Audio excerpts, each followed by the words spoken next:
والصلاة والسلام على حبيب الله سيدنا ومولانا محمد بن عبد الله وعلى آله وصحبه ومن والاه. قال الله تبارك وتعالى في كتابه المجيد بعد أعوذ بالله إنما يعمر مساجد الله من آمن بالله واليوم الآخر.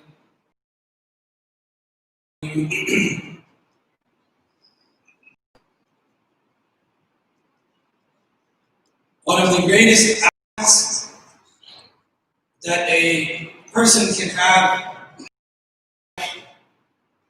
is good companions. Good companions, good friends, good environment is probably one of the greatest assets that a person can be bestowed with. Prophet ﷺ, in one narration, it comes that he said, Al-mar'u ala dini khalilihi. A person follows the way of his friend.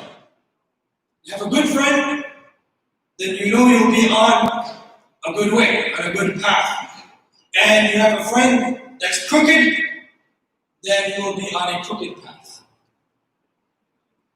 On Yawm al-Qiyamah, Allah subhanahu wa ta'ala speaks about an individual who, when he will see the punishment of Allah ta'ala, when he will see the result of his wrongdoing, his condition, Allah ta'ala mentioned in the Quran, وَيَوْمَ يَعَضُّ الظَّالِمُ عَلَى يَدَيْهِ يَقُولُ يَا لَيْتَنِي اتَّخَذْتُ مَعَ الرَّسُولِ سَبِيلًا يَا لَيْتَنِي يَا وَيْلَتَى لَيْتَنِي لَمْ أَتَّخِذْ فُلَانًا خَلِيلًا لَقَدْ أَضَلَّنِي عَنِ الذِّكْرِ بَعْدَ إِذْ جَاءَنِي.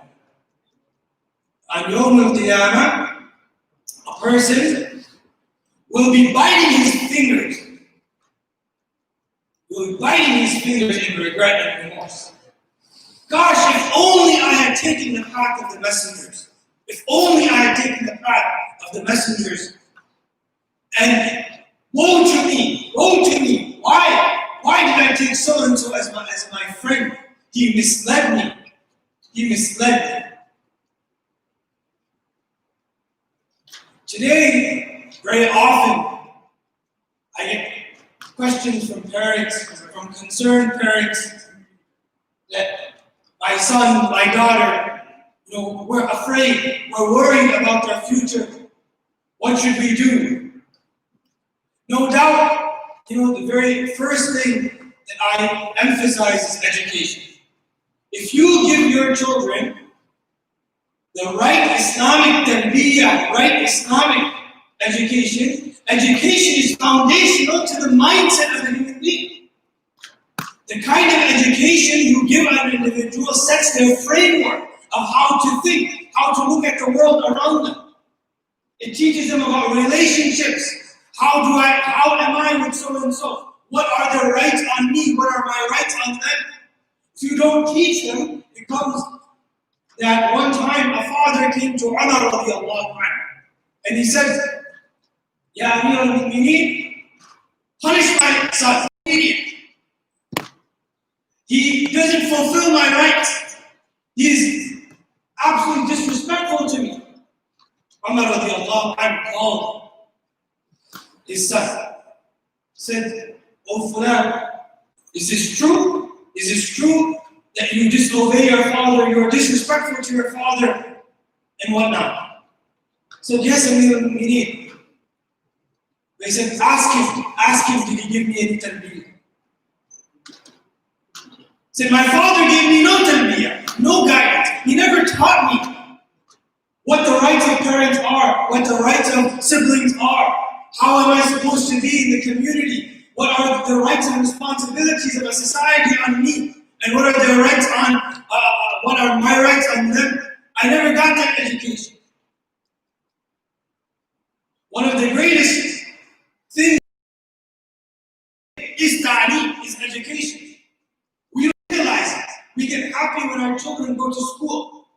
They go to public school. They go to elementary school here. They go through middle school, high school, and college. And we don't realize that there's a program that they're taught.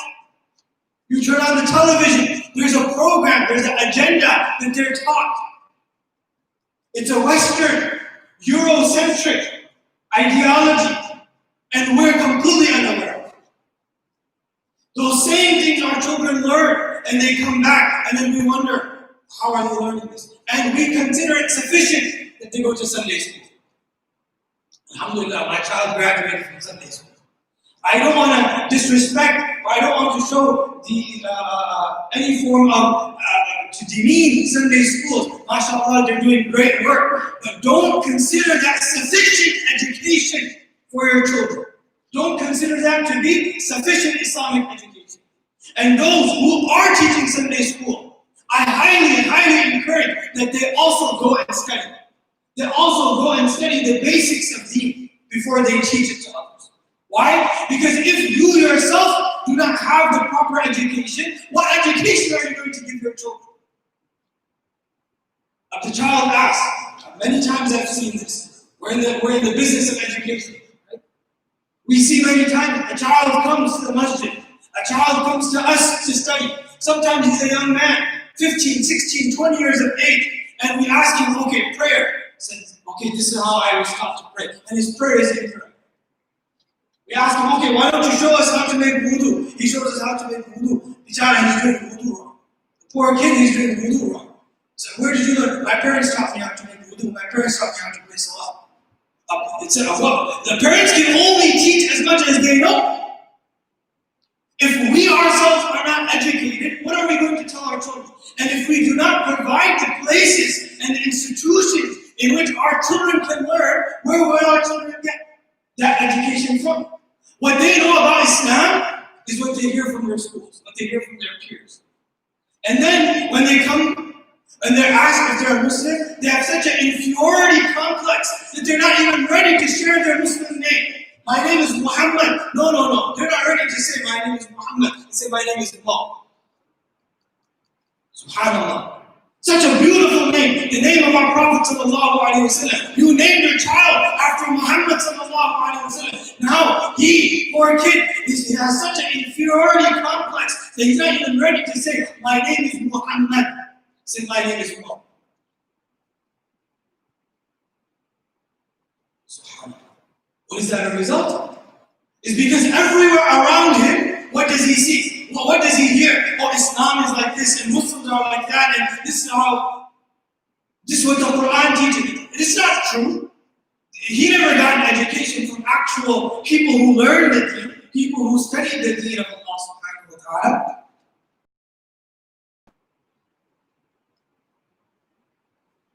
So then what do we expect from him? That shows us that today, what we are facing, the fight that we're facing, is on an intellectual level. It's one of tradition, it's one of culture. Is it the culture that we want for our children, or is it any other culture? That culture is ghalib, that culture is overwhelming, that culture is dominant, it is everywhere you go. That idea, those ideas, those thoughts. We have kids that come to us and they wonder, young men who come to us, who've been through college, who've been through the system of education, they ask, what is wrong if a person is from the LGBT community? What is wrong if a man wants to marry another man? What is wrong if a woman wants to marry another woman? And these types of questions they come up with. Why is it wrong for us to drink alcohol? Why can we not have girlfriends or boyfriends? These are the types of questions that they ask. Why? Because that's a kind of society that they're overwhelmed with. You open the TV, a children's, show has these types of ideologies now. In shows, they show kids doing what? Oh, the parent says something, the kid says, why are you saying, why are you telling me this? And then the kid does the exact same thing at home. Why? Because it is part of our natural human nature that we observe, and our behavior is based on our observation of our surroundings. If 7-8 hours a day our child is in school, in public school, and then they come home and they're watching television, and this is the things that they're watching on television. Now, when they come home and you ask them, hey, Beta, could you please take out the trash? Beta, could you please wash the dishes? Beta, could you do this? Mom, Dad, want to do this. Always you're telling me. And then you blame, which Sunday school teacher is teaching this? No Sunday school teacher is teaching. Your child comes once a week to Sunday school for 3-4 hours maximum. And then we wonder where these types of ideas, these thoughts, and these attitudes and behavior come from. So what we're fighting against is now one of ideas. And how do we preserve that? Is song. You have to ensure that your children are surrounded by good companions, good friends.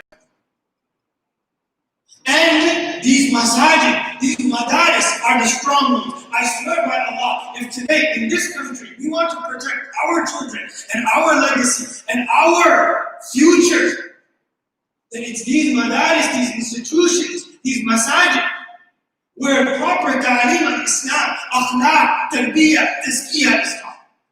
How should you be with parents? We teach, وَقَضَى رَبُّكَ أَلَّا تَعْبُدُوا إِلَّا إِيَّاهُ وَبِالْوَالِدَيْنِ إِحْسَانًا إِمَّا يَبْلُغَنَّ أَحَدُهُمَا أَوْ كِلَاهُمَا فَلَا تَقُل لَّهُمَا أُفٍّ. This is the Quranic teaching. Come to the masjid, you will hear. This is what the Quran teaches. Do not even say oof to your parents. If your parents say something, stay quiet. You don't like it? No problem, stay quiet. Your parents say.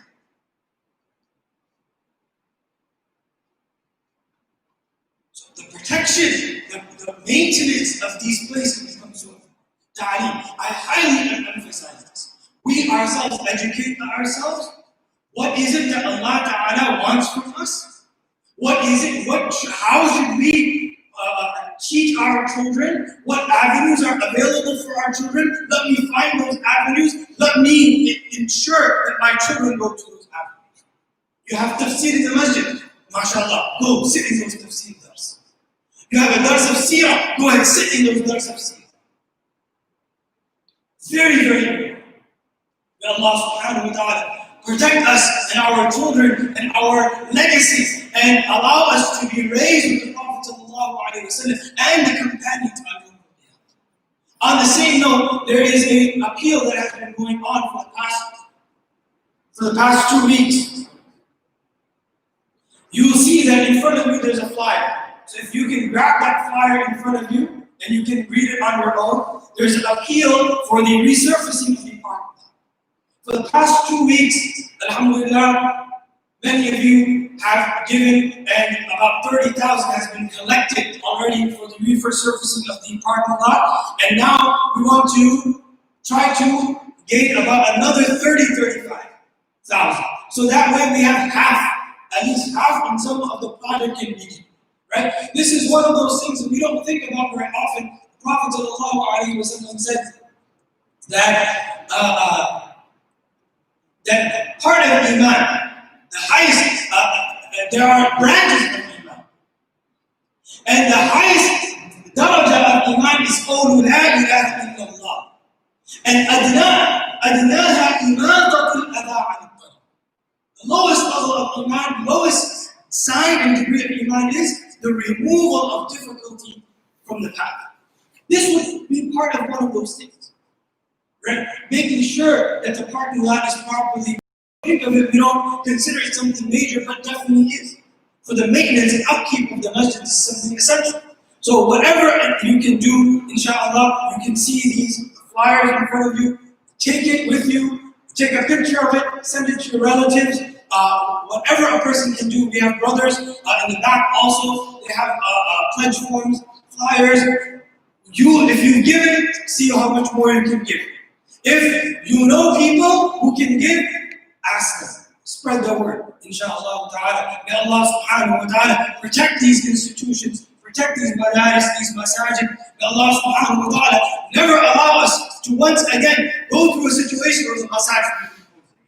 May Allah ta'ala always keep them open. May Allah subhanahu wa ta'ala always keep them flowing with people and rushing with people.